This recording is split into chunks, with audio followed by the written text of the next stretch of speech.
The rain started before dawn on the last Wednesday of September, and it came the way the worst things come quietly without announcement, without the courtesy of thunder to warn you it was arriving. No drama, no buildup, just water falling from a gray Ohio sky onto everything below, soaking it with the patient thoroughness of something that had nowhere else to be and no reason to hurry. Winifred Halstead stood at the kitchen window at 5:47 in the morning, 13 minutes earlier than she had stood at this window on any other morning in 47 years, because she had not slept. She held a cup of coffee she had stopped tasting 20 minutes ago and watched the rain fall on the garden she had spent 23 years building, from a patch of clay soil and stubbornness into something that made the neighbors on Briarwood Lane slow their cars in June just to look. The dahlias were still blooming last week of September, and they were still blooming because she had learned their particular requirements in the third year at this house and had honored those requirements every year since. They did not know it was the last morning. They bloomed the way they always bloomed, without asking permission, without requiring an audience. The moving truck had come and gone the day before. What remained in the house this morning is what she was taking in the taxi: 2 suitcases and the portrait from the bedroom dresser. What she was leaving behind was everything else.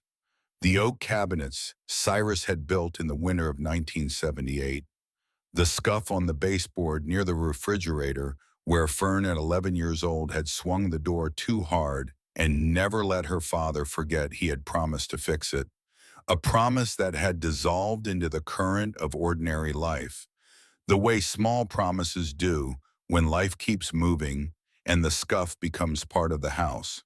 The way all the marks of a life lived in one place become part of it, indistinguishable eventually from the walls themselves. Winifred had set the coffee cup down on the counter without looking at it. She had been in this kitchen since 1976. 47 years of mornings at this window. 47 years of knowing the sound of every drawer, the way the faucet needed a quarter turn, past what seemed sufficient, or it would drip through the night, the way the morning light came through the east-facing glass in October and fell on the floor in a rectangle that moved west as the hours passed. She looked at the cabinets Cyrus had made. He had spent an entire winter building them in 1978, 2 years after they moved into the house on Briarwood Lane, when he had saved enough from the restoration work he was doing on a downtown office building to buy the wood he actually wanted. He had wanted white oak, not the cheaper alternatives. White oak from a proper mill, which meant driving to Indiana to get it. She had said at the time that this was excessive. They were young. They were still paying off the mortgage. The cabinets in the rental they had lived in before were perfectly adequate, and white oak from an Indiana sawmill was a luxury they did not need. She had said as much clearly and more than once. Cyrus had listened to her with the expression he wore when he was genuinely considering what she said and had already made up his mind. He had that expression in the set of his jaw, a slight inward focus, almost meditative. Then he had driven to Indiana anyway. She had been right that they did not need it. She had been wrong about what that meant. 45 years later, those cabinets looked the way they had looked the week he finished them. The wood had not aged the way lesser wood ages. It had not warped or swelled or taken on the yellowed weariness of most kitchen cabinetry after 4 decades of steam and cooking smells and the general assault of a household in continuous use. The grain was still clean. The doors still hung true. They had outlasted the refrigerator twice. They had outlasted the flooring she replaced in 1997. They had outlasted. She now understood the claim she had believed she held on this house. She turned away from the window. The letter from the bank in Columbus had arrived in August. It was written in the particular language of institutions that have learned to say devastating things in neutral tones, as though the neutrality itself constitutes a kindness. She had read it 3 times before she fully understood that what it was telling her was that she had to leave. That the house on Briarwood Lane where she had lived since Gerald Ford was president, where she had raised a daughter and buried a husband and grown a garden out of clay, no longer belonged to her. A reverse mortgage, executed in April of 2018. The equity in the house used as collateral for a loan whose proceeds had covered the medical treatments that insurance had not fully covered, which was a polite way of describing a number that had arrived in her life like a weight she had not seen coming and could not have lifted alone. She remembered the morning Cyrus had placed the papers in front of her at this same kitchen table. He had been 3 weeks into his second round of chemotherapy. She had been managing his care and her fears simultaneously, and the two together left almost no room for anything else. He had set the stack in front of her, said there were some insurance authorizations and treatment agreements that needed her signature, and she had signed where he indicated. She had trusted him the way she trusted the ground to be there when she took a step. 41 years of marriage had made trust so habitual it no longer felt like a choice. It was simply how she moved through the world. She had not known until the letter arrived from Columbus that one of those pages had been a reverse mortgage agreement, that in signing it she had signed away the house. The letter had included the name of a housing counselor. She had called the number.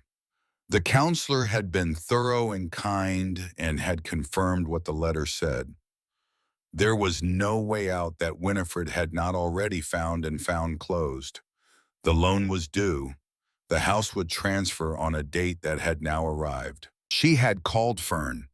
Fern had driven up from Cincinnati, and they had sat at this table and gone through everything twice, and at the end of it, there was still nothing to be done. The ground had not returned. The anger had come slower than Winifred expected. In the first weeks after the letter, what she felt was something closer to bewilderment, a hollow recognition, as though some part of her had always understood the ground was not entirely solid and had simply never looked down to confirm it. Then the anger arrived, cold and precise and heavy in a way that hot anger is not. Cyrus had known her well enough to know she would sign without reading carefully. He had used that knowledge. He had used 41 years of her trust as the mechanism of a decision he had made alone, a decision that affected everything she had built her daily life inside of. He had decided that the treatments mattered more than telling her. He had decided for her. She could not forgive without understanding. She could not understand any more because the only person who could have explained it was gone. She was still standing at the window, not thinking about Cyrus for once, just watching the dahlias hold their blooms against the September rain when the knock came at the front door. Laverne Dunmore had lived 4 houses down on Briarwood Lane for 43 of the 47 years Winifred had been here. She was 68 years old with the particular good intentions of someone who had never lost anything that defined who she was, and she was standing on the front porch at 7:15 in the morning with a foil-wrapped box of muffins and a script she had been preparing since the night before. Winifred opened the door. "I wanted to bring something," Laverne said, holding out the box. "I've been thinking about you. Cyrus would have wanted someone to check in." "Thank you, Laverne. He always had his reasons, I'm sure.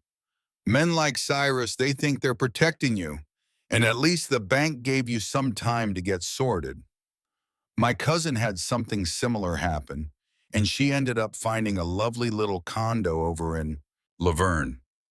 Winifred said it quietly without sharpness, but clearly enough that Laverne stopped. "I know you want to help, but there isn't a way to help this one." Laverne looked at her for a moment with the box still extended between them.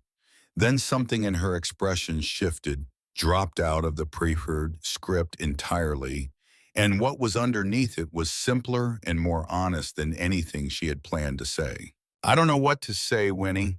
I tried to think of something all last night and nothing came out right." Winifred looked at her. There was something almost unbearable about that, about Laverne admitting the inadequacy of all the adequate things she had prepared. Something that made Winifred really see her in a way the prepared script would not have allowed. I know, Winifred said. Laverne left the muffins on the porch railing. Winifred did not touch them. But when Laverne walked back down Briarwood Lane toward the house that still belonged to her, toward the ordinary Tuesday morning that was waiting for her, Winifred watched her go and felt something that was not quite envy and not quite grief, but lived in the neighborhood of both. Life was continuing for other people. It was moving forward in the same direction it had always moved. Only hers had stopped. She had not said a real goodbye to Laverne. 43 years of shared fence line and borrowed eggs and standing in the driveway talking about nothing important. And she had let her walk away without saying what the years had meant. The taxi came at 9 o'clock exactly. Winifred walked out the back door without looking at the garden. She had decided that before she opened her eyes that morning. There were things she could bear and things she could not, and watching the dahlias in the rain through the window had already been more of the second category than she had room for. She had the portrait from the bedroom wrapped in a sweater and tucked under her arm. The anniversary photograph from 2001. Cyrus in the dark suit he had owned since their wedding day and worn exactly 4 times afterward, looking directly at the camera with the expression of a man who was enduring the process of being photographed with patience and mild impatience at the same time. She had always loved that expression. It was one of the most serious things about him, the ability to contain two contradictory states simultaneously without appearing to notice the contradiction.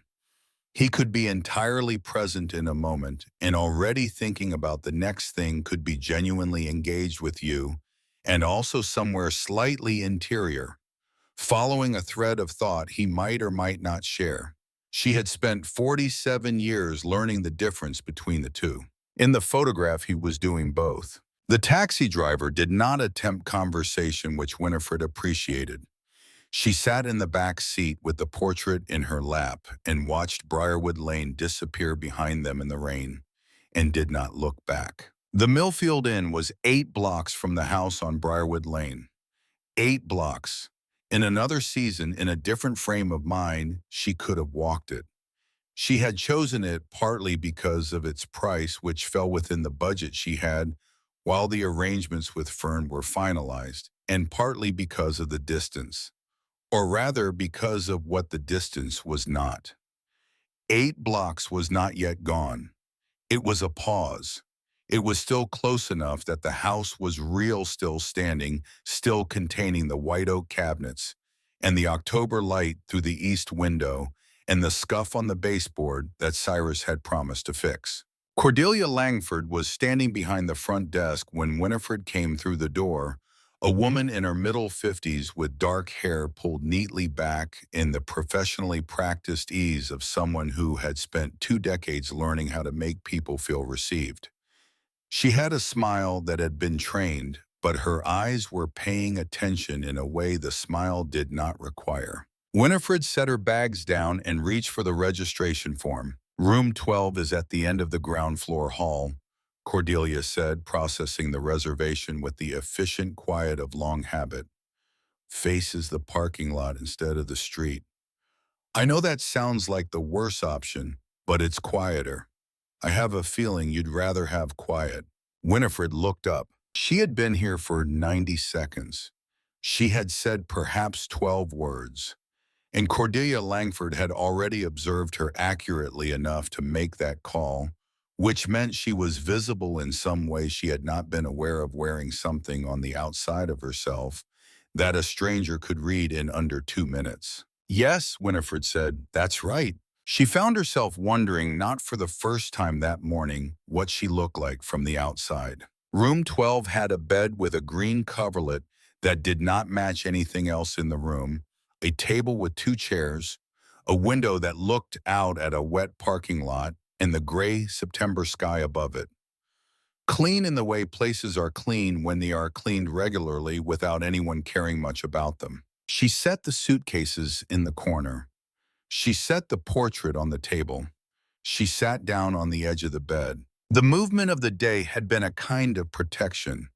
The taxi, the check-in, the careful management of her own face during the interaction with Cordelia, the way she had stood at the door and watched Laverne walk away without letting herself feel the full weight of what she was watching. Tasks had filled the hours between her and the thing she was carrying. Now the tasks were gone. She had been a widow for 7 months. She was now also a woman without the house where she had been a wife and a mother and a neighbor and a gardener and everything else she had been for 47 years. Cyrus had died in February. The house was going in September. The two losses were different in nature, but they had arrived close enough together to share a quality the way two physical blows in quick succession feel like a single impact. The second had landed before she had absorbed the first. She did not cry, not because she was strong, because what she was feeling was too large for crying, too complete, too settled in the way of things that have already fully arrived rather than things still in the process of arriving. She sat there on the edge of the green coverlet in the quiet of room 12 and let the silence be what it was. After a time, she reached across the table for the portrait. She needed to see his face, not the memory of his face which had begun in these 7 months to do the thing memories do, to soften at the edges to become a composite of impressions rather than a specific moment. She needed the actual photograph. The grain of the print, the angle of the light on his face in that particular afternoon in 2001, when he was 63 years old and had been standing across from the photographer in the dark suit he hated wearing, and she had been just to the left of the camera, and he had glanced at her once in a way that told her everything about what the day meant to him without a single word being said. She reached for it. Her hands were tired in the way they get at the end of days that have asked more of them than they had easily available. She closed her fingers around the frame. It slipped. The portrait hit the edge of the table. The glass shattered against the hard floor. The frame separated the way frames do when the mechanisms that hold them together are simple and the impact is sufficient. Winifred knelt down. She picked up the pieces carefully, keeping her fingers away from the broken glass, setting the larger shards aside. The photograph itself had not been damaged. It had fallen face up clean of the glass, and she picked it up and held it and let herself exhale. Then she stopped. The frame had separated completely, and what she was looking at was not what she had expected. There was a second panel, a thin piece of wood fitted behind the main backing of the frame, set flush against it with the kind of precision that made it invisible from the outside. No gap, no visible seam, no edge you could catch a fingernail on. The impact had pulled it away from the main frame, and now she could see it for what it was. Not an accident of construction, not a manufacturing variance, but something that had been made deliberately with skill and intention by someone who knew exactly what he was doing. The kind of work that does not happen by chance. Behind the panel, folded once with care, was a document, and resting against the document, attached by a loop of old string to a small hook set into the wood of the panel itself, was a key. Plain metal, the old-fashioned kind that preceded the electronic age, a key made to do one simple thing and do it reliably. And attached to the key, threaded through the string, was a small piece of shell, white, smooth, worn by water into something simple and clean, the kind of thing a person picks up on a lakeshore because it catches the eye and seems worth keeping. Winifred sat down on the floor of room 12, the broken frame and the glass and the photograph in her lap, and she began to read. She recognized the document form within the first 3 lines. She and Cyrus had dealt with property deeds before when they bought the house on Briarwood Lane in 1976, and the language was familiar enough that she understood what she was holding before she reached the specifics. A deed of ownership for a parcel of land in the structure upon it located on Dune Ridge Road, Kelly's Island, Ohio, dated 1987, issued in the name of Cyrus James Halstead. She read it once, she read it again. She read it a third time because the information was not processing the way information usually processes, not sliding into place the way expected things do, but arriving instead like something that had to be accommodated, like furniture being moved into a room that had not been arranged to receive it. She found the letter folded inside. A single sheet of paper, Cyrus's handwriting, the careful, slightly angular script of a man who had taught himself to write neatly because his work required precision in every form it took. She had seen this handwriting on the notes he left on the kitchen counter when he went out before she was awake. On the birthday cards he gave her every year, always short, always saying exactly what they needed to say and nothing extra. She had kept every one of those cards in a box that was now sitting in a storage unit in Dayton. He had not been long. He was never long when he could be brief. He wrote that he had bought the land on Kelly's Island in 1987 with money saved from a preservation contract, a commission to restore a historic office building in downtown Dayton that had paid well for his particular skills with old wood. The property had been inexpensive. The island was quiet in those years. He had driven out to look at it on a Saturday in July, had stood on the limestone ridge above the lake, and had looked out at the water and thought one word someday. He had worked on the cabin over the years that followed. Weekends when he told her he had jobs out of town. He had used wood he saved from demolitions across Ohio. Old growth timber from buildings being torn down, material that was no longer made in the quality it had once been. He had recognized what it was and could not watch it be destroyed. He had brought it to the island piece by piece and used it to build and restore the small cabin on the property. He had not told her because he wanted it to be a surprise, a retirement surprise, the best one he could think of. He was sorry he was leaving before he could give it to her in person. But he had kept working on it right up until the winter of 2022, and he had written in January of that year that there was still finish work remaining, that he wanted it right when she finally saw it, and that he planned to return in the spring. He had not made it to that spring. The key fit the front door lock. There was a mat on the porch he had put there in 2018. It said home. He hoped she would go see it. He thought she would understand when she got there. Winifred sat on the floor of room 12 for a long time. The broken glass was around her. The frame was in pieces. The photograph lay in her lap with Cyrus's face looking up at her from 2001. That expression she had loved, the patience and mild impatience held in the same jaw at the same moment. The anger she had been carrying, the cold and specific anger she had accumulated in the months since the letter from Columbus, did not disappear. She was not made suddenly incapable of it, but something shifted around it the way a room shifts when someone opens a window. Same room, same dimensions, same furniture, but the air was different. She had believed she understood the shape of what Cyrus had done to her. She had been building a complete picture from incomplete information, and the picture she had built was of a man who had used her trust to take something from her without asking. That picture was not wrong, but it was not complete. The same man, in the same period of his life, in the same years he had been managing the reality of his illness and making decisions alone, had also been doing this.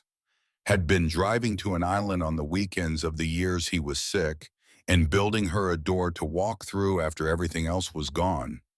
Had been writing her name into a cabin she had never seen, into the floor pattern, in the grain of the shelves, in the angle of the chairs, on a back porch facing a lake she had not yet stood beside. She could not be grateful without also being angry. She could not be angry without also being grateful. The two things had been made by the same hands, and she was going to spend the rest of her life not fully knowing how they fit together in his mind. She got up off the floor. She washed her face at the bathroom sink. She sat at the small table and unfolded the deed again and looked at the address. She found the ferry schedule from Marblehead on her phone. 20 minutes on the water. She held the key with the shell and thought about Cyrus at 38 years old, standing on a limestone ridge above Lake Erie in the summer of 1987, looking at the water thinking someday. He had spent 32 years turning someday into this. At 11:30 that night, unable to sleep, she walked down the hall to the vending machine near the lobby. Cordelia Langford was behind the front desk reading, working the late shift with the unhurried quality of someone who has made a kind of peace with night hours. "You all right?" Cordelia asked. It was a simple question, too simple for the moment. Winifred stood there with her change in her hand, and the honest answer arrived before she could find a more manageable one. "I don't know," she said. Cordelia did not say anything further, did not offer tea or platitudes, or the kind of verbal reaching that people do when they are uncomfortable with silence. The silence she offered instead was the good kind, the kind that does not demand anything from you in return. Then she reached under the desk and slid a small publication across the counter. A preservation architecture newsletter, the small circulation kind you would not find at a newsstand, with a photograph of a restored farmhouse on the cover. "Someone left this here last month," Cordelia said. "Don't know why I kept it." Winifred picked it up without knowing why she reached for it. She was back in room 12 by midnight. She lay in the dark with the key and the shell resting in her palm and thought about Cyrus at 38 standing on that ridge looking at the water. "You always saw things before other people saw them," she thought. "I didn't know the half of you." She sat up. She took the notepad from the bedside table and began to write in the light from her phone. The bus from Dayton to Marblehead left at 6:15 in the morning.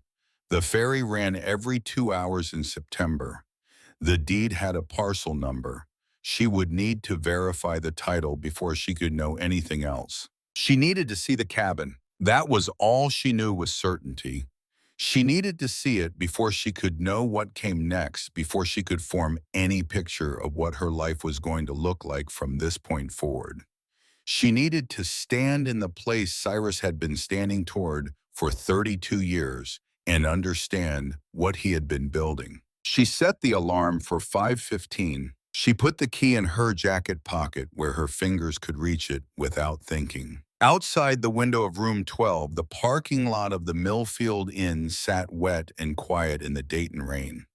8 blocks away, the house on Briarwood Lane was already not hers. The dahlias were still blooming in the garden in the rain.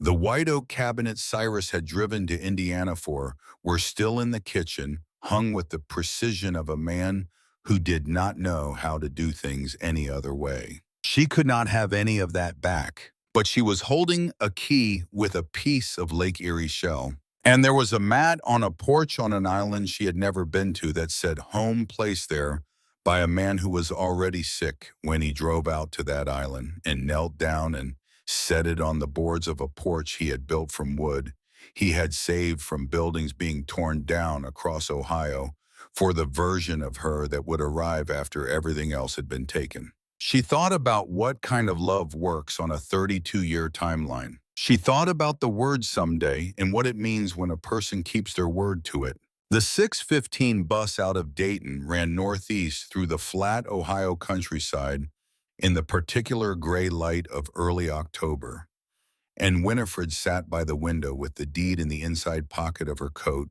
and the key in her right hand, and watched the state she had lived in for most of her life pass outside the glass. The fields had been stripped and after harvest.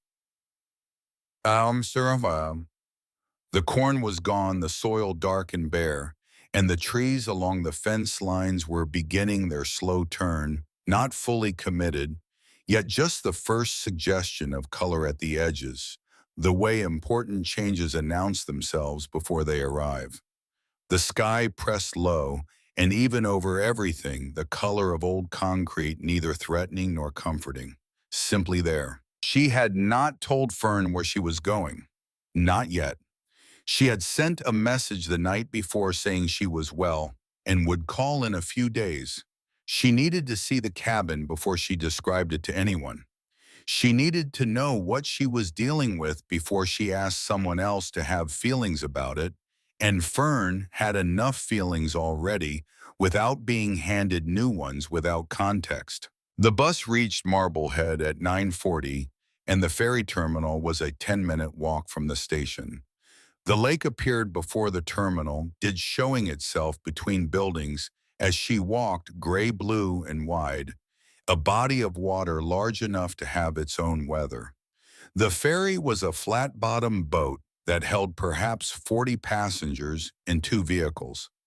At this hour in early October, it carried Winifred, a man with a bicycle secured to the side rail, and a couple in their 50s wearing matching rain jackets who spent the crossing pointing at things on the water and consulting a laminated map. Winifred stood at the rail. The island was visible ahead as a low, dark line against the paler sky, a horizontal fact, sitting at the edge of the water.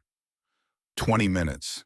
The wind off the lake was cold and direct, the kind of cold that does not negotiate, and she kept her hand in her coat pocket with the key and felt the small weight of the shell against her fingers and thought about the distance. Not the distance in miles.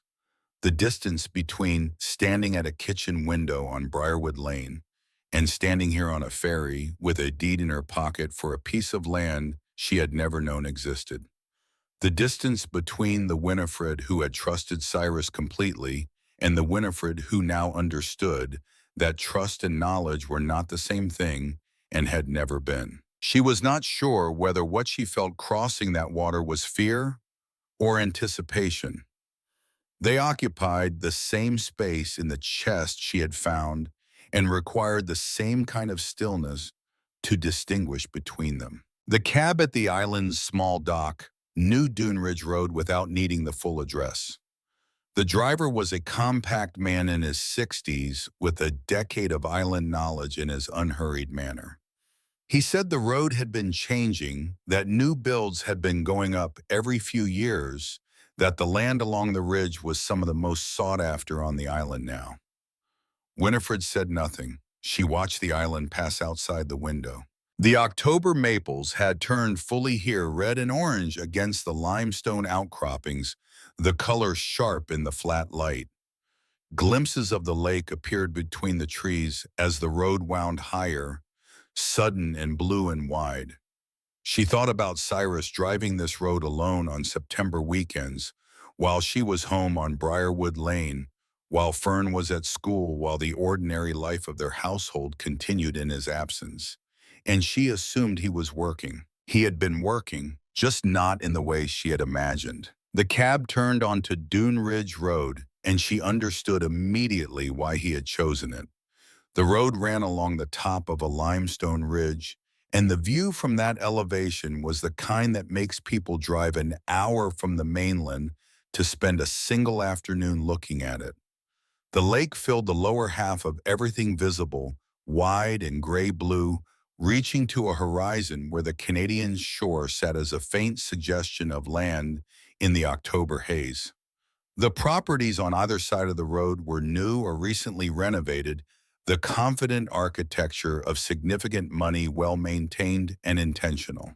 And then between two of them, set slightly back from the road, on a lot where the native vegetation had been allowed to grow as it chose, was the cabin. The wood was dark weathered to the particular silver gray of old timber that has been maintained without being over-maintained. A covered front porch, shuttered windows. A path made of flat limestone pieces pressed into the ground, running from the road through tall native grasses and the late-season wildflowers of the Lake Erie shore. The vegetation around the cabin was high and various and completely unbothered by the groomed precision of the neighboring properties. It did not look like something imposed on the landscape. It looked like something the landscape had grown around and decided to keep. On the front porch, clearly visible from the road, was a mat. Home. She paid the driver. She picked up her bags.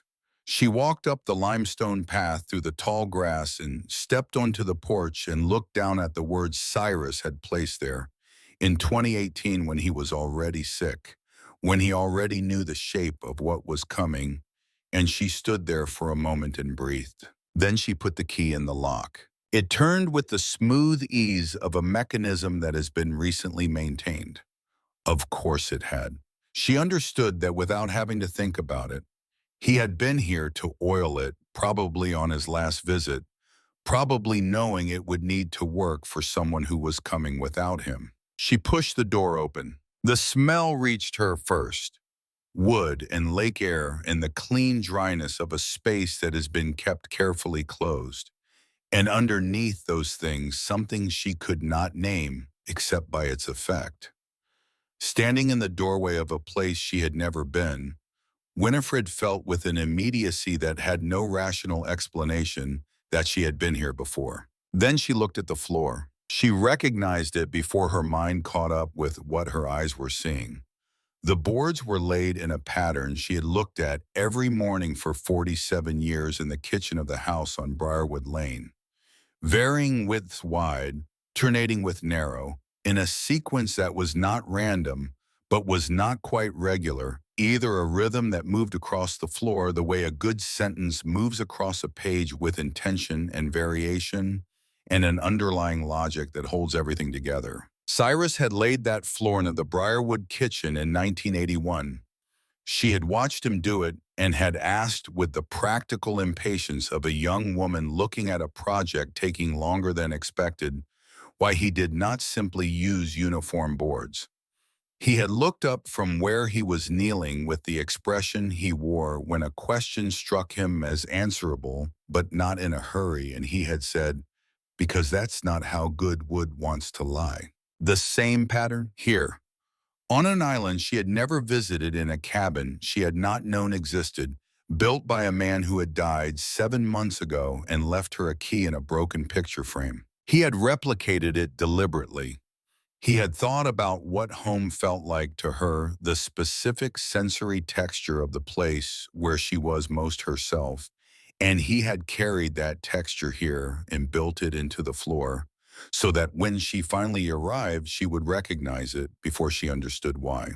Winifred set her bags down in the middle of the room and stood there without moving and breathed. She walked through each space slowly after that, touching surfaces as she went, the way you touch things you are trying to breed. The kitchen ran along one wall fitted with cast iron hardware that had come from an older house, a kind of period-appropriate detail that does not happen by accident. The window frames were fitted with the precision that had been Cyrus's particular standard wood, doing exactly what it was asked to do. No settling, no gap, no approximation. The shelving along the back wall had the same joinery she had seen in the bookshelves he had built for the Briarwood living room in 1985. The same mortise and tenon work she had watched him spend 3 weekends on, while she told him it was more than a bookshelf needed. He had never agreed with her about that. She found the bedroom, a bed frame in dark wood, handmade with proportions that were right in the specific way handmade things are right when the maker has thought carefully about the person who will use them. Not approximate, not adequate, right. She ran her hand along the headboard and felt the surface and knew the hours it had taken. There was a closet with a wooden box on the shelf. She left the box for the moment. She went to the back of the cabin and opened the rear door. The porch ran the full width of the back of the cabin and faced the ridge and the lake beyond it. And the view from that porch was not something any photograph had prepared her for. The lake filled the lower half of the visible world all the way to the horizon. The October sun came in at a low angle and moved across the surface of the water in a way that seemed less like weather and more like intention, the light doing something deliberate with the color. On the porch were 2 rocking chairs, dark wood, handmade. She ran her hand along the arm of the nearest one and felt the surface plane smooth in the way that requires patience, the kind of finish you arrive at by deciding the work is not done until it is actually done. Two chairs, he had made two. He had placed them side by side facing the lake, which meant that in all the years he had been coming here alone and all the Saturday mornings and Sunday afternoons when she was home on Briarwood Lane and he was here on this porch with the lake in front of him, the other chair had been waiting. He had built her a place to sit before she knew the place existed. In his mind, she had already been here. She had been sitting beside him the whole time. Winifred sat in her chair. She looked at the lake. She stayed there for a long while.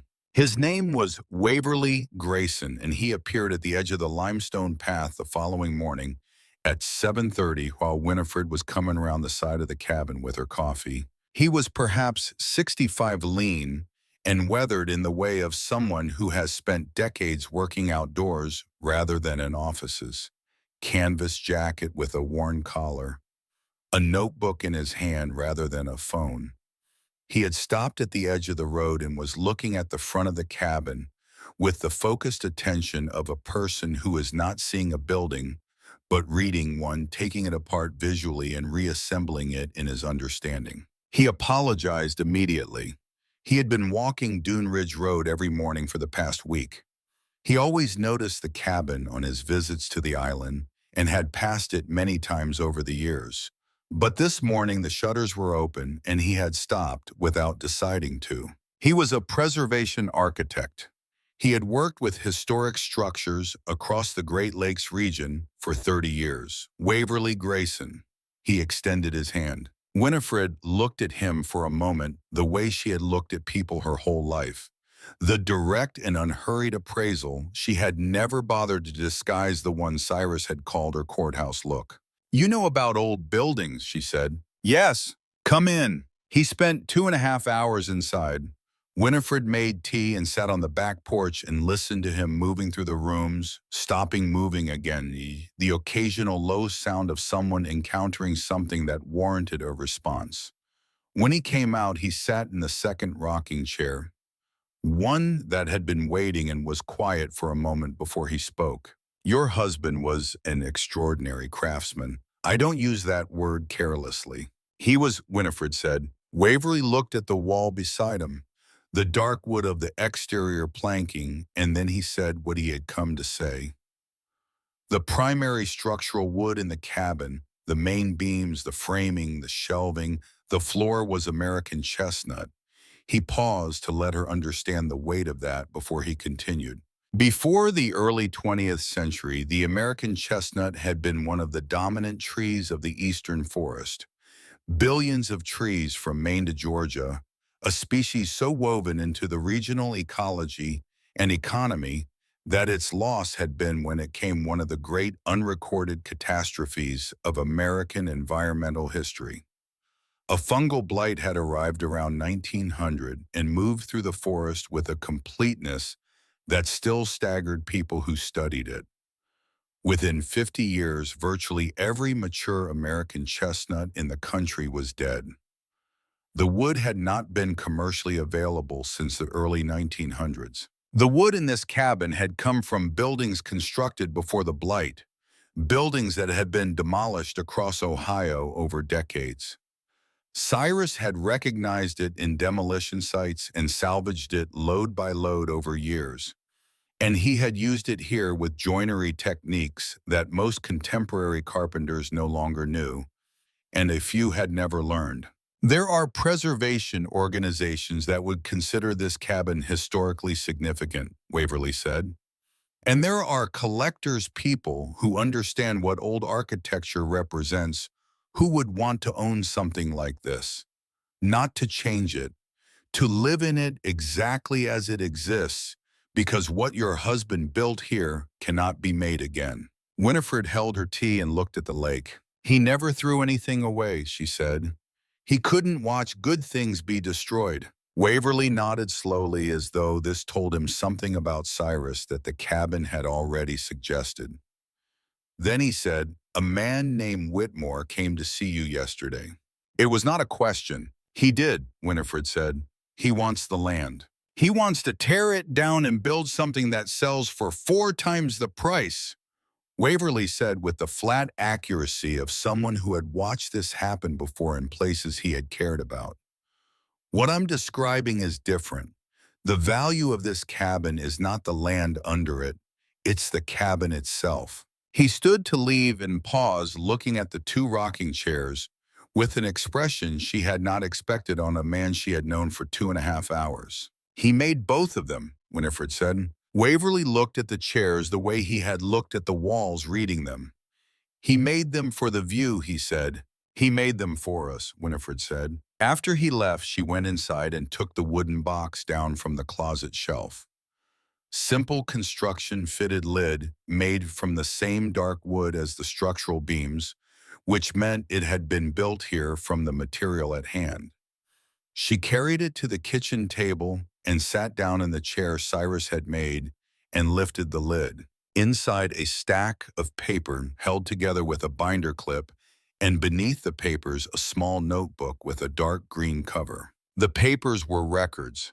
Cyrus's handwriting careful and specific. Every significant piece of wood in the cabin was documented. The source building, the street address, the year of demolition, the contractor or organization he had worked with to salvage the material. The records began in 1989 and ran forward for 34 years. Complete, consistent, meticulous. The records of a man who had been building something he intended to last and had known from the beginning that whoever came after would need to understand what it was. She set the records aside and opened the green notebook. It was not a journal in any conventional sense. Cyrus had not been a man who wrote about his feelings. What the notebook contained was a craftsman's record dates and materials and techniques and measurements, problems encountered and solutions found, the working vocabulary of someone who thought in wood and structure and time. She had expected nothing else. But he had not kept entirely to that language. The first departure came on a page dated October of 2003. After a technical note about the framing of the rear porch, he had written a single line in the same unhurried hand. Winifred will like this view.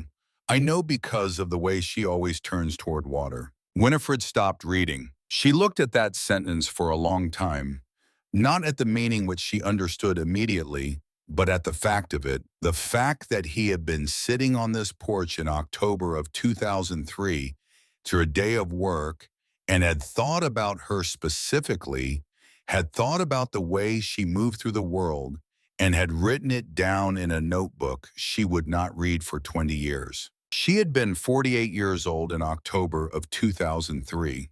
She had been living her ordinary life in Dayton, managing the household and working her shifts at the library, and she had not known that 250 miles north, her husband was sitting on a porch he had built by hand and writing a sentence about the way she turns toward water. She turned the pages. She found them scattered through the years, these brief departures from the technical record. Not frequent, not sentimental in the way sentiment is usually performed, but present in the way Cyrus himself had always been present, quietly and specifically, with the attention of someone who had been paying close attention for a very long time. November 2007. The kitchen cabinet doors hang level now. She notices when things are level. She notices when they aren't, but doesn't always say so. March 2012. Brought the hardware from the old post office on 3rd Street. She will want to know where it came from. I'll tell her when I show her this place. September 2015. The floor's finished. Use the same pattern as Briarwood. I want her to feel it before she sees it. February 2019. Last trip before the weather closes in. Sat on the porch for an hour. Thought about telling her, decided to wait until spring. There's still work to do, and I want it to be right when she sees it. He had not reached that spring. Winifred closed the notebook and sat at the kitchen table in the October afternoon light and felt the full and specific weight of what she was holding.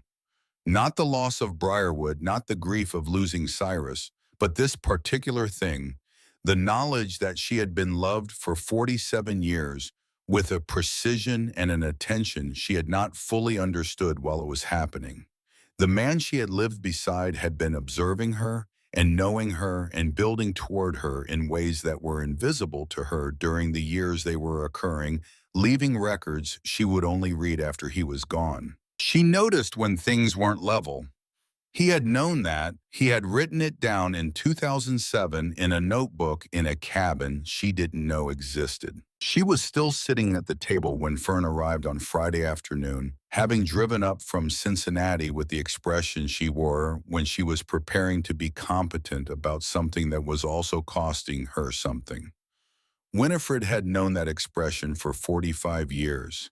It was the face Fern made when she had decided to hold herself together because she thought it was needed. She came around the side of the cabin to the back porch and stopped when she saw the view. She stood there without speaking, not performing the speechlessness, just actually without words for a moment, looking at the lake going golden in the October afternoon, the water doing the thing it did in that light, shifting between colors that had no names. "Mom," she finally said. "I know," Winifred said. Fern sat down in the second chair. She ran her hand along the arm the way Winifred had done on the first day, feeling the surface, reading it. Then she looked at the empty chair beside hers, the chair that was not empty now, and understood what she was sitting in. Her face changed in the way faces change when something arrives that cannot be unfelt. "He made two of them," Fern said quietly. "He always made two," Winifred said. But Fern did not stay in that quiet for long. She sat forward in the chair and turned to look at her mother and said what she had been carrying since Winifred's phone call 2 days earlier, said it directly because that was the kind of daughter she was. "Mom, why didn't he tell us? Not just you, me too. 32 years. Every one of those weekends I thought he was working. I thought he was away on a job. I was a grown woman for most of those years, and I thought I knew my father, and he was here doing this, and we didn't know." She stopped. Then, "I keep trying to figure out what that means, and I can't land on it." Winifred was quiet for a moment. "What did you think it meant?" she asked. "When you couldn't sleep, what was the worst version?" Fern looked at the lake. "That he wasn't happy, at home, with us." The silence that followed that had weight. "He was happiest when he was building something for someone he loved," Winifred said finally. "That's what I've come to. This wasn't where he went to be away from us. This was where he came to work toward us. There's a notebook inside. He wrote about you in it. He wrote about how you'd want to know where the hardware came from." She paused. "He wasn't escaping. He was building." "By not telling us," Fern said. "By surprising us, the way he understood surprise." Winifred looked at the water. "He wasn't always right about the method, but he was never wrong about the intention." "Is that enough?" "No," Winifred said, "but it's what we have." Fern sat with that. A long minute passed. Then she stood up and went inside and came back with 2 glasses of water and handed one to her mother and sat back down in the chair that had been waiting for one of them. And after a while she said, "Tell me the plan." They worked until 10 o'clock at the kitchen table. Cyrus had made Fern pulling up zoning regulations and small business lending requirements on her phone while Winifred wrote figures on a legal pad and asked questions and followed the answers where they led. The idea that had been forming in Winifred's mind for 3 days was becoming something with edges.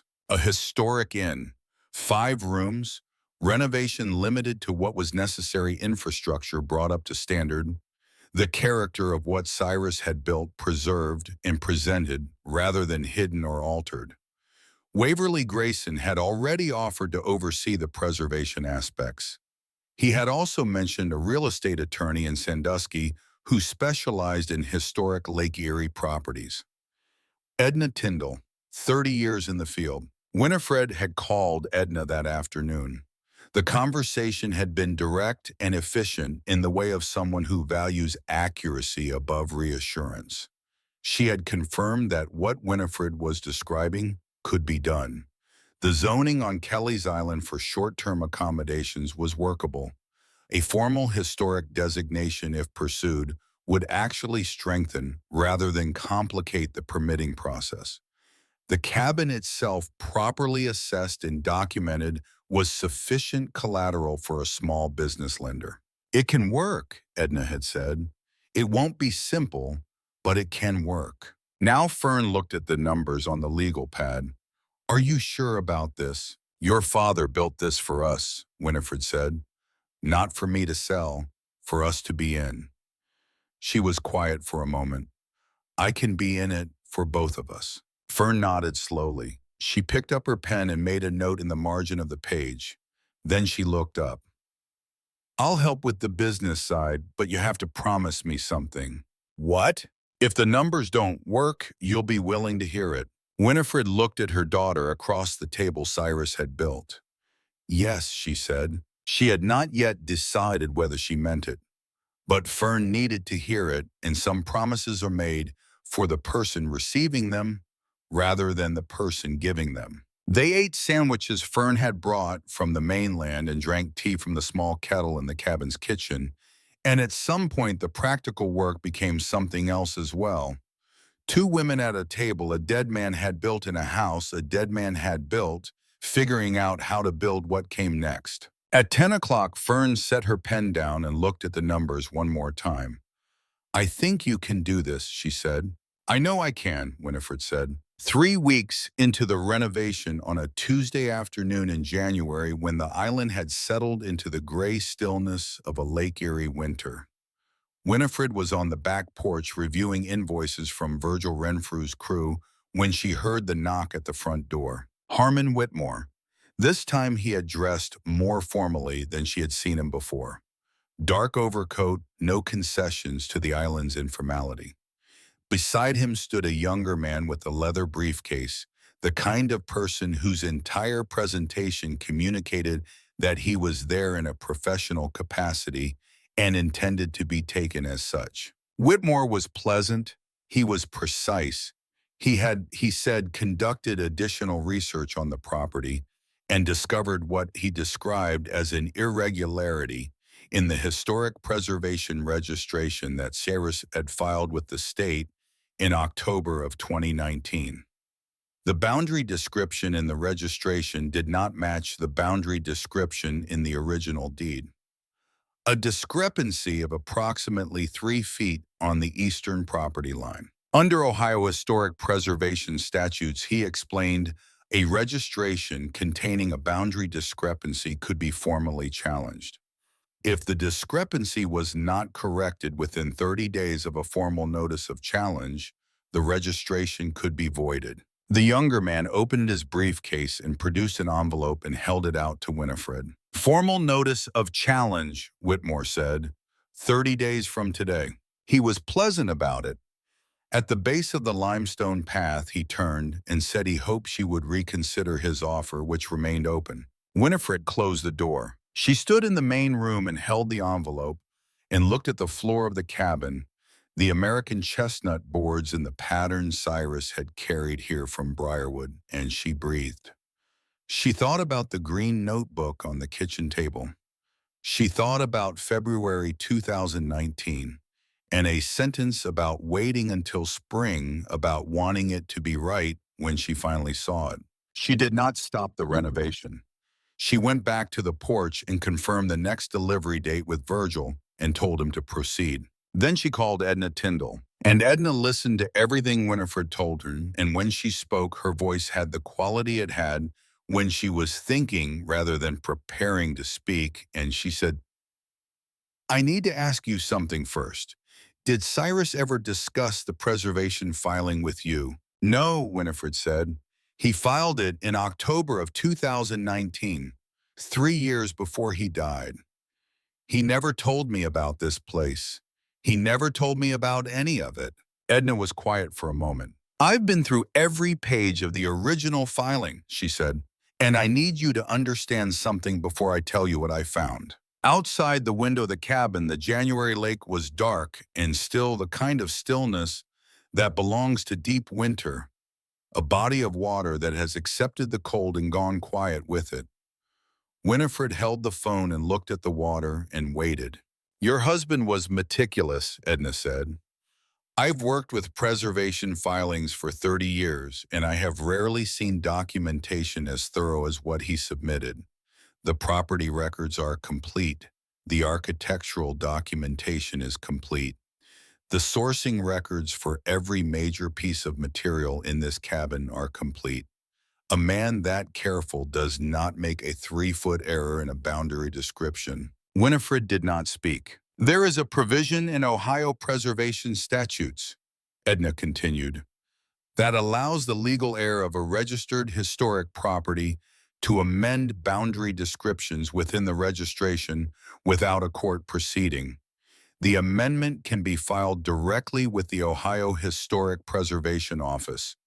The provision applies within 5 years of the original owner's death. She let that land. Cyrus filed the registration in October of 2019.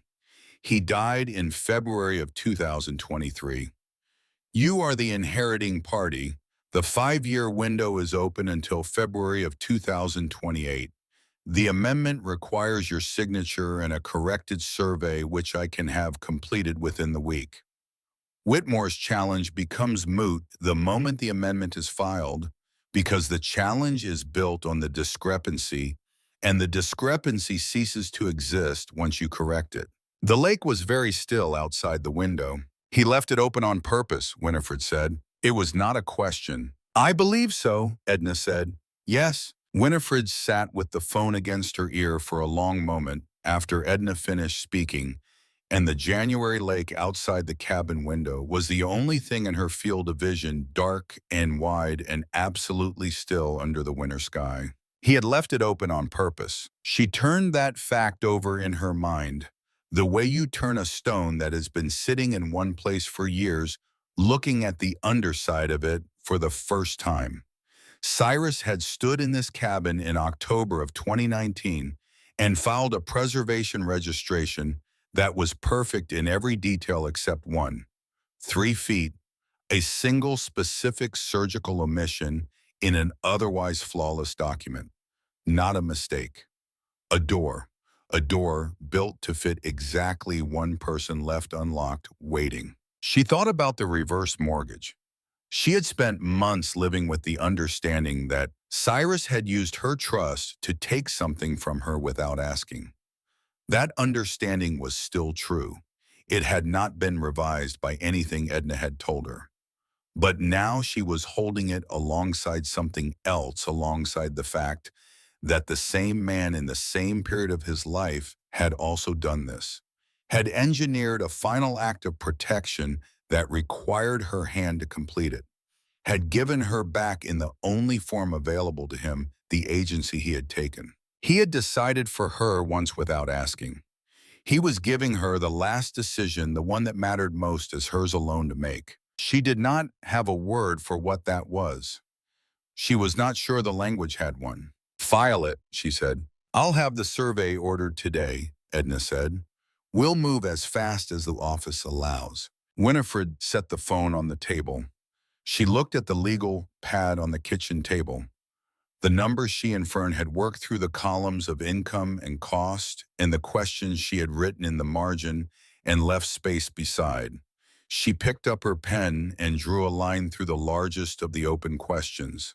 Then she went back out to the porch where Virgil Renfrew's crew was working and told them to continue. Virgil Renfrew was 50 years old and had spent 25 of those years renovating old buildings on and around the Lake Erie Islands, and he had opinions about the right way to do things that were informed by experience and expressed without much diplomacy.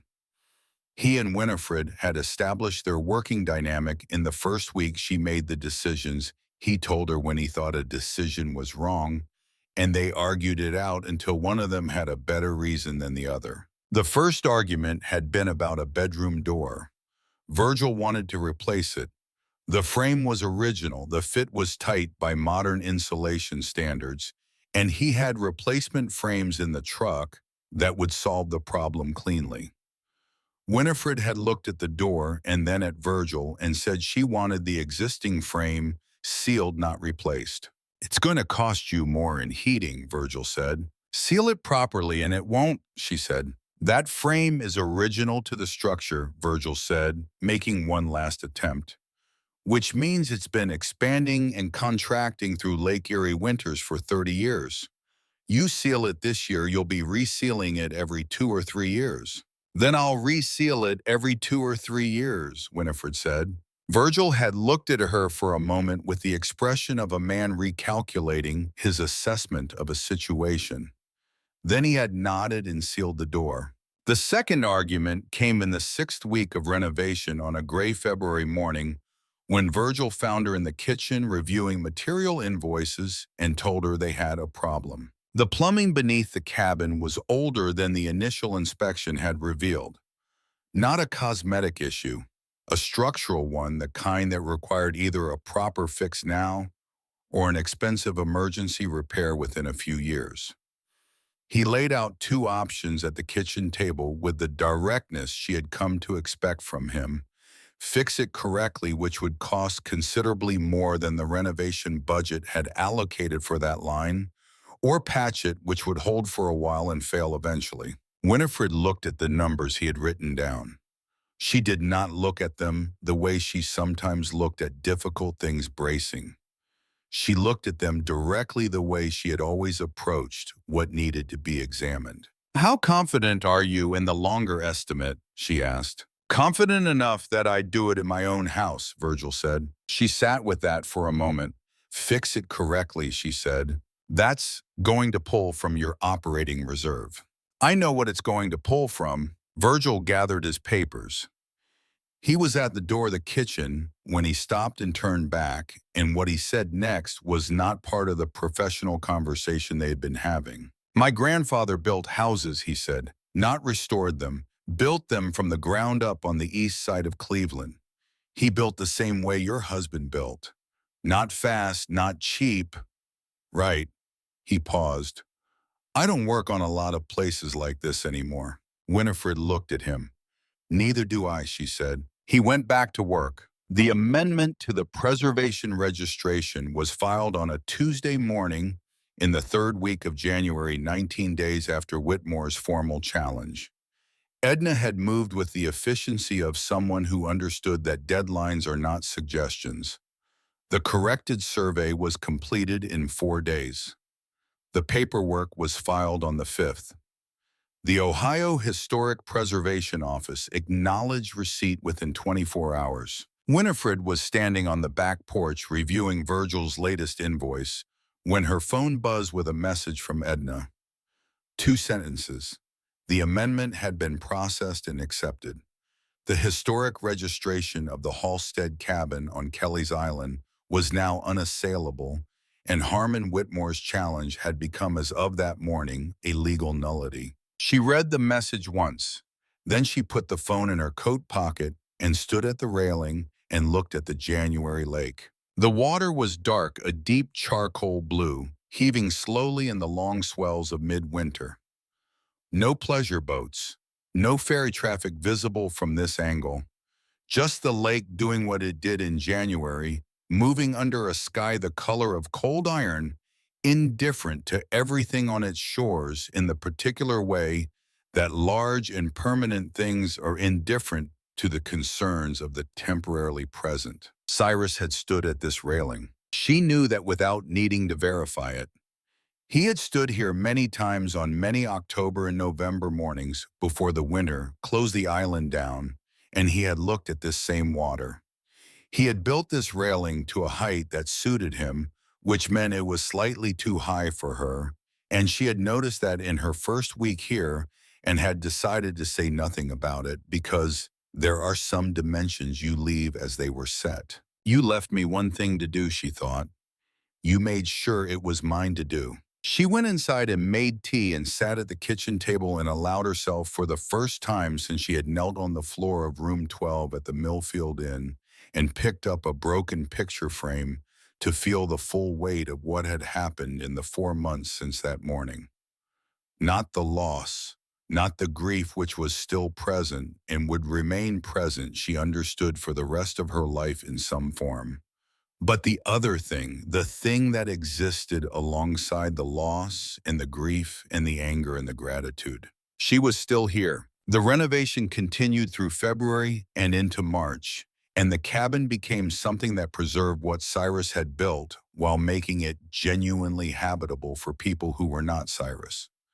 Virgil's crew updated the heating system and the plumbing and the electrical without touching anything that did not need to be touched.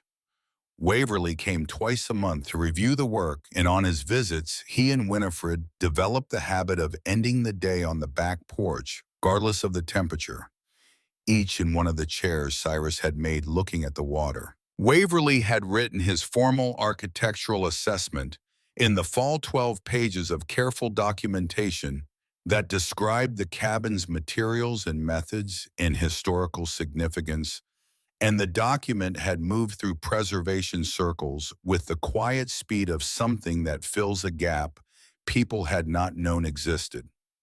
By February, Winifred had received 14 inquiries from preservation organizations and private individuals who had read the assessment and wanted to discuss the property. She replied to each of them with the same courtesy and the same answer. The property was not available for sale or donation.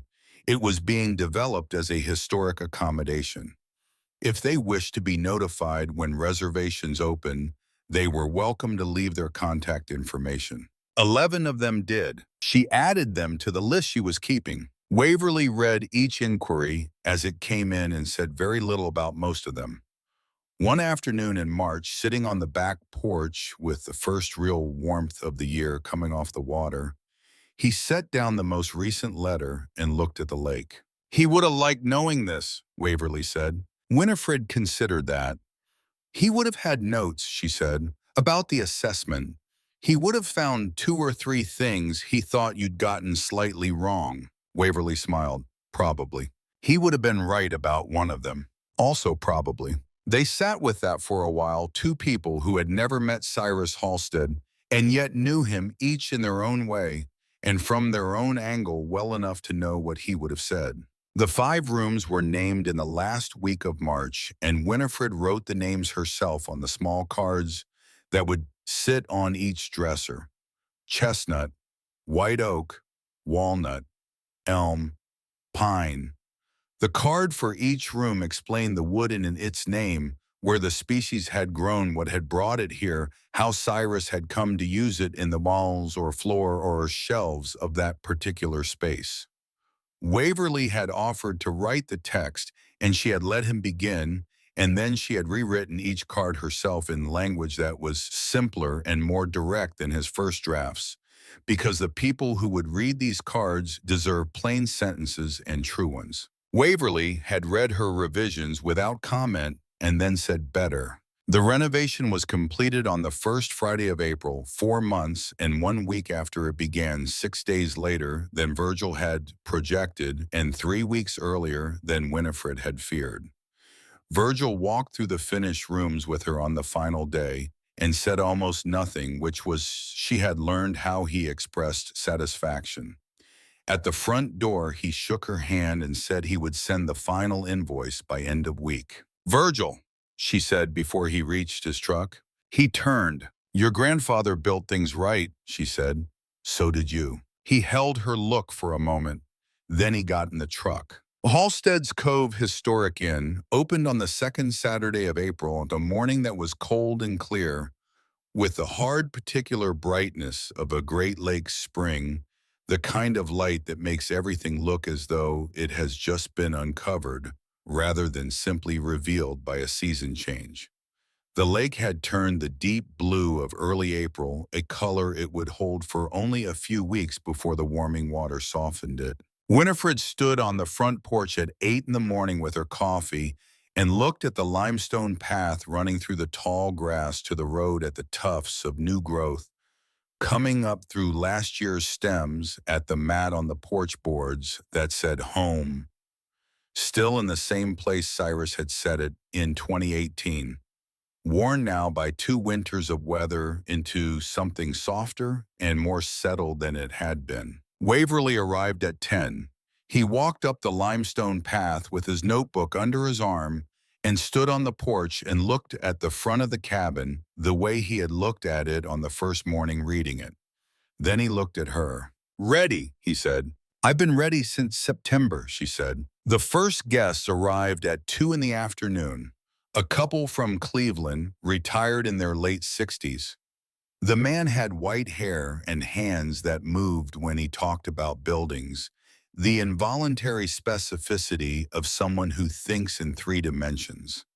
His wife carried a worn paperback and had the quiet watchfulness of a person who has spent decades listening to her husband describe things he loves and has come over time to love them too. They had found the listing through the newsletter that had run a piece on Waverly's assessment.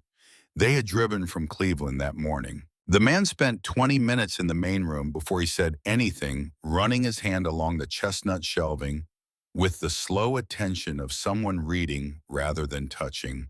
Then he turned to Winifred. "The joinery on these shelf brackets," he said, "that's drawbore mortise and tenon. You almost never see that anymore. Most people don't even know the name." "My husband knew the name," Winifred said. He looked at her. "How long did it take him?" "I don't know," she said. "He didn't talk about time when he was working.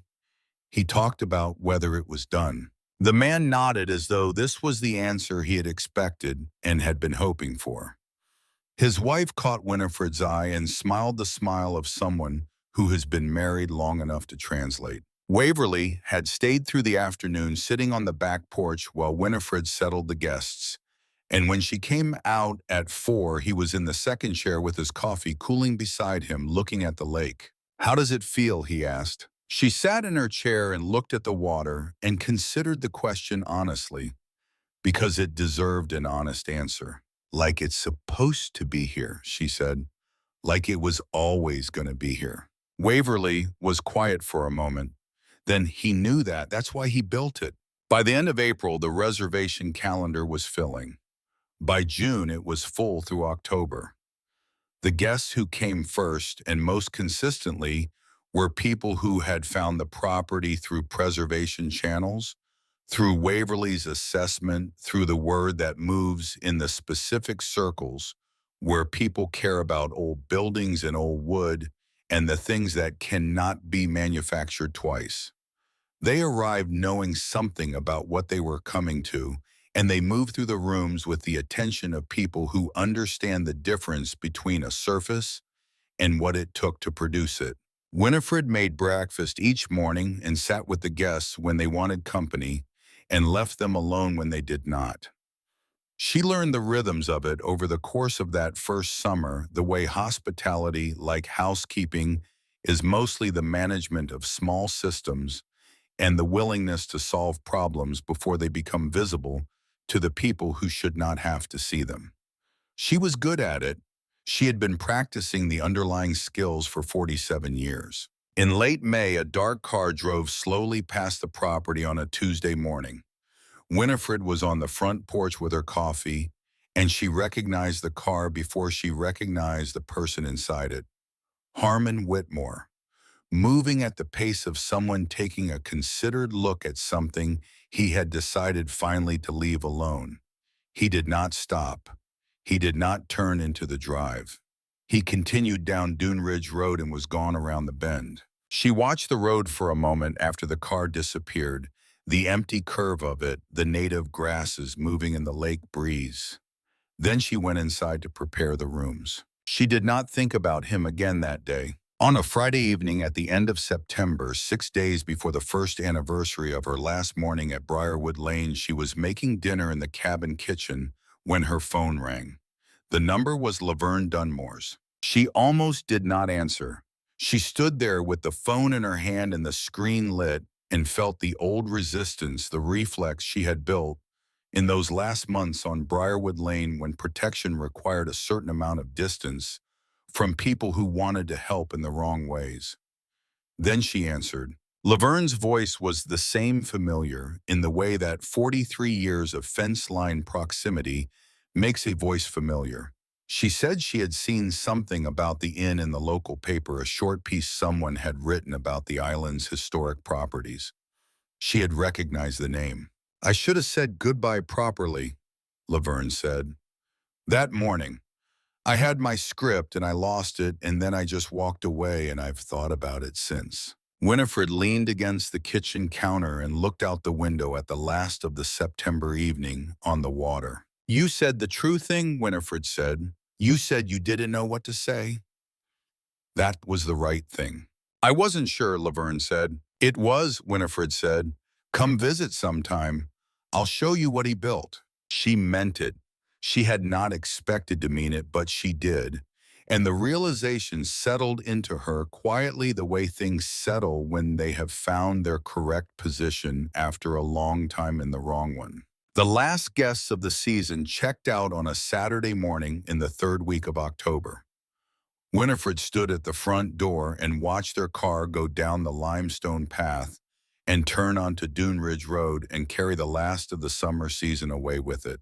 The island had taken on its October self, the summer population gone, the roads quiet, the light low and specific in the way it gets when the sun has moved south and is spending less time on this part of the world, giving what it gives at a longer angle and with less warmth, but somehow more clarity, as though distance improves the quality of attention. She made tea and carried it to the back porch. She sat in her chair. The lake in late October had gone to the deep pewter blue of the coming winter, the color that meant the season had turned for real and would not turn back.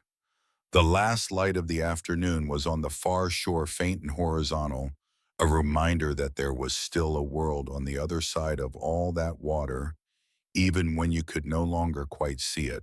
A great blue heron moved along the base of the limestone ridge below the porch, unhurried, with the ancient self-possession of a creature that has been doing exactly this for longer than anyone watching it has been alive. It did not know it was being observed. It did not require an audience. It moved through the October world with the completeness of something that belongs entirely to where it is. Winifred watched it until it rounded the far end of the ridge and was gone. She held the key. The shell was worn smooth, the string that attached it to the key, dark with age and handling the weight of the whole thing barely perceptible in her palm. She had carried it since the floor of room 12 at the Millfield Inn, through the ferry crossing, and the first morning in the cabin, and the long winter of renovation, and the spring opening, and the full summer of guests, and the settling of the season into this quiet October evening.